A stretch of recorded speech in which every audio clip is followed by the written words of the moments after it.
ya? Welcome to Happy Rails to ya. My name is Hobo Pep, and I've been riding the rails looking for an adventure to share with you. Boy, have I got a story for you today. Let me find a place to rest these weary bones. We'll see what treasure I've got for you in my bindle. You know, my hobo sack. Come along.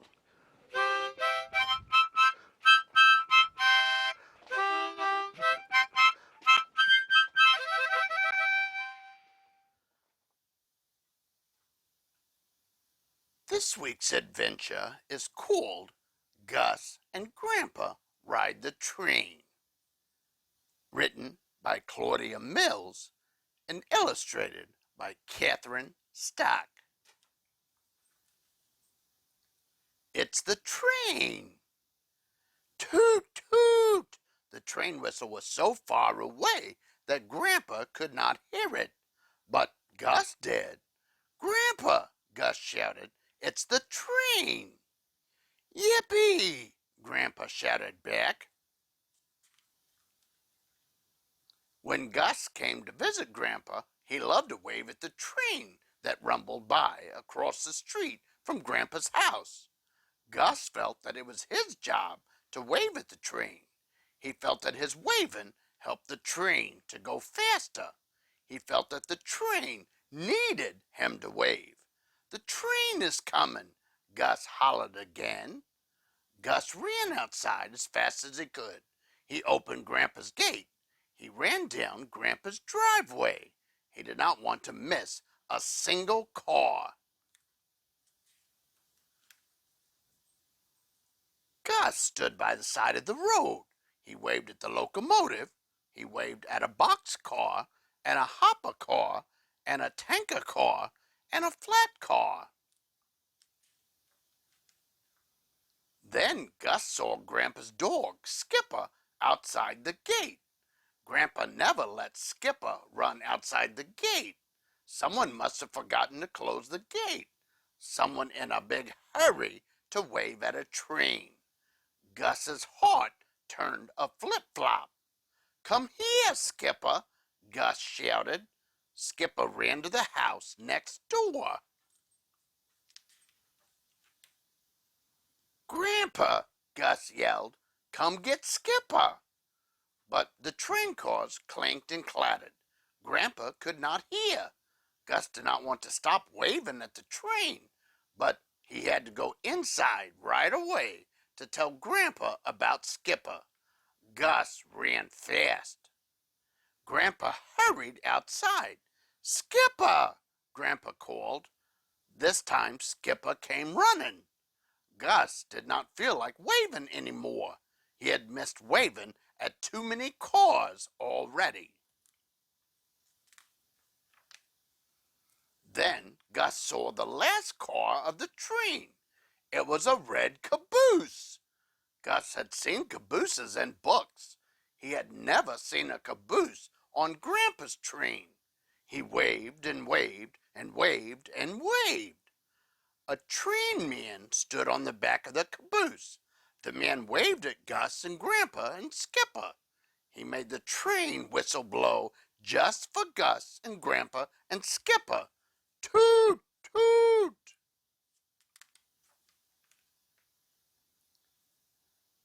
Where is Skipper? When Gus's daddy was a little boy, he lived at Grandpa's house. Grandpa was his daddy. One day, Grandpa said to Gus, I think your daddy's old toy train is around here somewhere.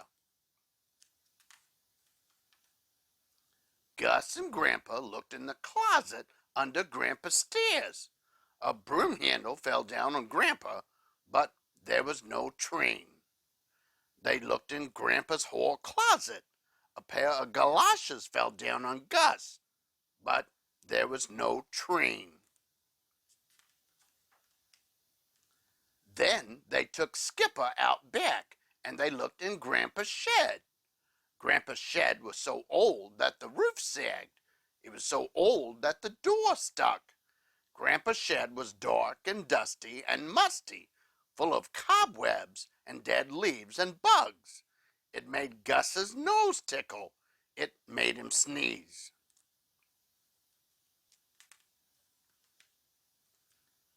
Gus's parents did not like Grandpa's shed, but Gus wanted to have a shed just like it someday. Everything in the world he could ever want was in Grandpa's shed. Gus saw a broken wheelbarrow and a rusty bicycle and a cracked dog food bowl and Grandpa's plastic Christmas tree with all the ornaments still on it.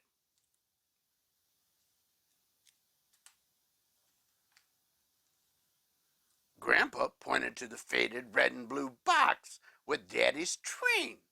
Gus sneezed 3 times. "Hooray!" he shouted. Gus climbed up onto a pile of boards. An old bird's nest fell down on Skipper. Gus grabbed the train. He ran back to Grandpa's house, sneezing joyfully all the way. Grandpa helped Gus set up the train. The train had a boxcar and a hopper car and a tanker car and a flat car, just like the big train. Grandpa helped Gus build a town for the train from scraps of wood and flower pots and empty rolls of toilet paper.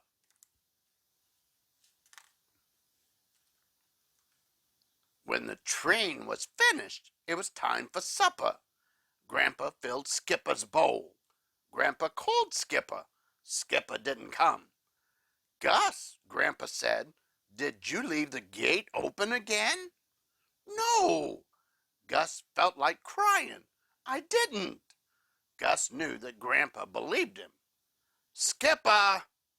Grandpa shouted more loudly. "We'd best go look for him," Grandpa said. "Where is the leash?" "I left it in the shed," Gus said. Gus walked slowly back to the shed. He opened the door. Out came Skipper. Skipper had been in the shed the whole time. Skipper ran in circles. He rolled and barked. He yelped and yipped. He sneezed and sneezed and sneezed and sneezed. Skipper ran inside Grandpa's house and jumped on Grandpa. He wagged his tail so hard that he knocked over the train and the train town too. But Gus and Grandpa were so happy to see him that they didn't care.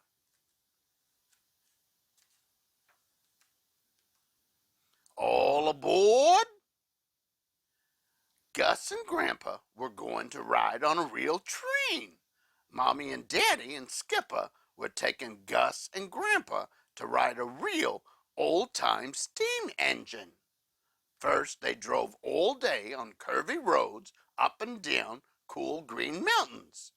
Gus sang train songs. Skipper barked along with him. Gus changed some of the words for Skipper. He sang, "I've been barking on the railroad." He sang, "Riding on that old barking train." That night, they stayed in a motel. Daddy and Mommy were tired from driving. Gus was tired from singing. Skipper was tired from barking. Grandpa was tired from listening to the singing and barking. Early the next day, Mommy and Daddy and Skipper drove Gus and Grandpa to the train station. "Do you have the train tickets?" Daddy asked. "You bet," Grandpa said. "I have them hidden in a special, safe place." Mommy and Daddy and Skipper drove away to visit some friends. Gus and Grandpa waited at the station. They walked up and down on the platform. They looked at the train. The locomotive huffed and puffed. The steam hissed and whistled. The air smelled of smoke and cinders. Then the conductor called, "All aboard!"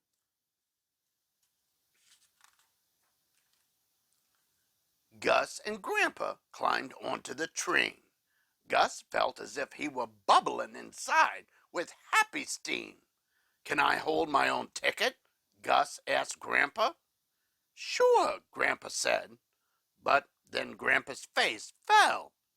I hid the tickets in a special safe place, he said, but now I cannot remember where they are.